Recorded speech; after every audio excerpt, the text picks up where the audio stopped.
Hello guys, আমার নাম Tom Ghosh. তোমরা দেখছো ঘোষ ফ্যামিলি।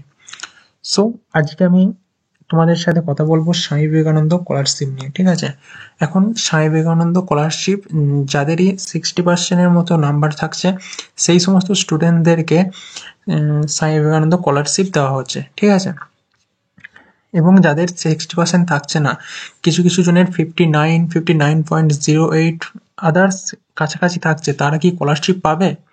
এই ভিডিওয়ে আমি সেটাও বলবো অ্যান্ড দেখাবো যে তোমরা যে অ্যাপ্লিকেশনটা করেছো স্বামী বিবেকানন্দ স্কলারশিপের জন্য, ঠিক আছে, তো তোমরা কি কবে টাকা পাবে কিংবা আদৌ পাবে কি পাবে না।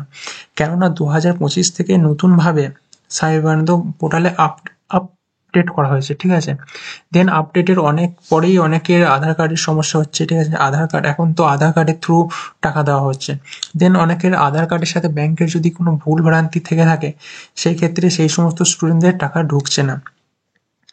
দেন ওটা পরে প্রবলেম হচ্ছে, এবং আমি তোমাদের বলবো যে কি থাকলে বুঝে যাবে যে তোমার অ্যাপ্লিকেশন একদম ফ্রেশ আছে অ্যান্ড তোমার টাকা ঢুকবে, অ্যান্ড কি করে বুঝবে যে তোমার আধার কার্ডের সমস্যা আছে। ঠিক আছে, তোমার টাকা না ঢুকতেও পারে, দিয়ে ওটাকে আবার আপডেট করতে হবে।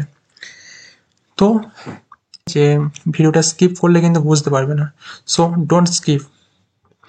অ্যান্ড আমার যে এই চ্যানেলে তোমরা যদি নতুন হয়ে থাকো, চ্যানেলটাকে সাবস্ক্রাইব করে দাও অ্যান্ড বেল আইকনটা দাবিয়ে দাও, যাতে তোমরা স্বামী বিবেকানন্দ আরও নবান্ন যে সমস্ত স্কলারশিপ আছে সেই সমস্ত স্কলারশিপের সবার আগে আপডেট তোমাদের কাছে পৌঁছে যাবে। যে সমস্ত স্টুডেন্টদের কাছে এখন স্বামী বিবেকানন্দ স্কলারশিপটা আছে পাবে কি না সেটা দেখার জন্য প্রথমেই আমাদের কি করতে হবে, এই যে দেখতে পাচ্ছ অ্যাপ্লিকেন্ট লগ ইন, ঠিক আছে, এখানে এখানে ক্লিক করতে হবে। ওকে, এখানে তোমার যে স্কলারশিপটা অ্যাপ্লাই করেছিলে তখন WB দিয়ে কিছুটা নাম্বার তোমায় দেওয়া হয়েছিল। ঠিক আছে, তো তোমাকে কি করতে হবে, সেই নাম্বারটা জাস্ট বসিয়ে দিতে হবে। ওকে,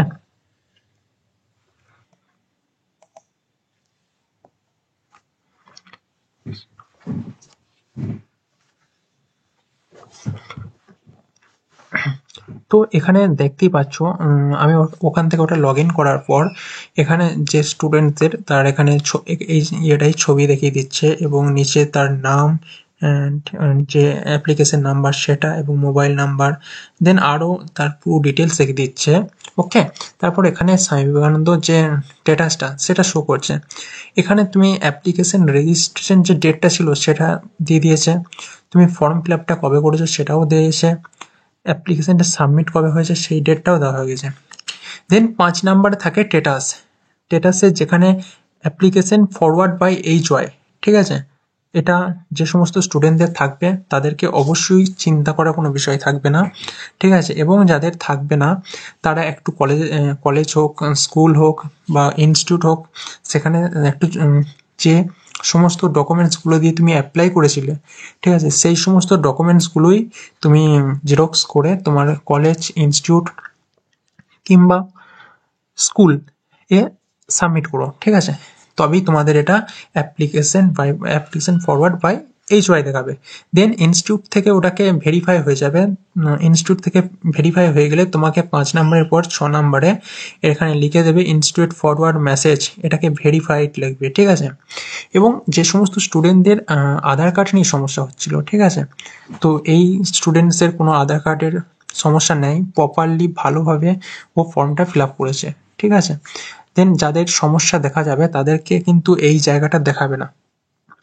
একটা কথা বলে দিতে চাই, তাদেরকে দেখাবে না যে এই জায়গাটা, তাদেরকে একটা আলাদা রকম আধার কার্ড আপডেট করার জন্য বলবে। তো এই স্টুডেন্টসের কোনো প্রবলেম নেই, একে স্কুল থেকে ভেরিফাই করে দেওয়া হয়েছে। এর যে প্রথম টাকাটা যখন ছাড়বে এর তখনই টাকাটা ঢুকে যাবে। তো যে সমস্ত স্টুডেন্টদের এরকম দেখাচ্ছে, ঠিক আছে, তাদের কোনো সমস্যা নেই। এবং আমি সেই একটা কথা বলে দিতে চাই, তোমরা বুঝবে কি করে যে তোমার আধার কার্ডের সাথে ব্যাংকের ইয়েটা ঠিকঠাক আছে নাকি। তো যে সমস্ত স্টুডেন্টদের একটু প্রবলেম হচ্ছে হচ্ছে, ঠিক আছে, তারা কি করবে, মাই আধার, ঠিক আছে, এই যে মাই আধার এখানে চলে আসবে, অ্যান্ড এখানে আসার পর যে ব্যাংক ডিটেলসে গিয়ে তোমরা দেখতে পাবে, ওকে, যাদের আধার কার্ড নাম্বারের সাথে এই ব্যাংক নেম অ্যাক্টিভ, এটাকে অ্যাক্টিভ দেখাবে, সেই সমস্ত স্টুডেন্টদের টাকা ঢুকতে কোনো অসুবিধা হবে না। অ্যান্ড তাদের কি হবে যে আধার কার্ড অলরেডি আপডেট করা আছে। আর যাদের একটু অসুবিধা হচ্ছে, ঠিক আছে, তাদের এখানে কিন্তু আধার কার্ড আপডেট লিখবে। তুমি যখনই স্ট্যাটাসটা খুলবে, এখানে উপরে এই জায়গাটা করে একটা উপরে আধার কার্ড আপডেটের একটা অপশন আসবে, সেখানে গিয়ে তুমি আধার কার্ডটা নাম্বারটা বসিয়ে ওটিপি দিয়ে ভেরিফাই করে দিলেই তোমার ওটা সাবমিট করে দেবে। দেন এই স্টুডেন্টটার ওই সমস্যা নেই, তাই আমি এটা দেখাতে পারলাম না, কিন্তু তোমরা এটা চেক করে নিতে পারো যে মাই আধারে গিয়ে তোমার ব্যাংক অ্যাকাউন্টটা অ্যাক্টিভ আছে নাকি, ঠিক আছে। তো স্বামী বিবেকানন্দ স্কলারশিপ পাওয়ার জন্য তোমাদেরকে প্রথমেই স্ট্যাটাসটা চেক করতে হবে, তোমার স্ট্যাটাসটা কোন পজিশনে পড়ে আছে। দেন তারপরে তোমরা ওটাকে নিয়ে বিস্তারিত ভিডিওই দেখে নেবে, ঠিক আছে। তো আমি স্টুডেন্টদেরকে একটা কথাই বলবো, চিন্তার কোনো কারণ নেই। সমস্ত স্টুডেন্টসরাই একবার করে স্ট্যাটাসটা চেক করে নিতে পারো, এবং আধার কার্ডের যে আপডেটটা ব্যাংকের সাথে, ঠিক আছে, এটা শুধু স্বামী বিবেকানন্দ স্কলারশিপ নয়, এমনি অনেক ক্ষেত্রেই লাগে। এইটা সবাই একটু চেক করে নিও যে তোমাদের এটা কি আছে, অ্যাক্টিভ আছে না ডিঅ্যাক্টিভ আছে।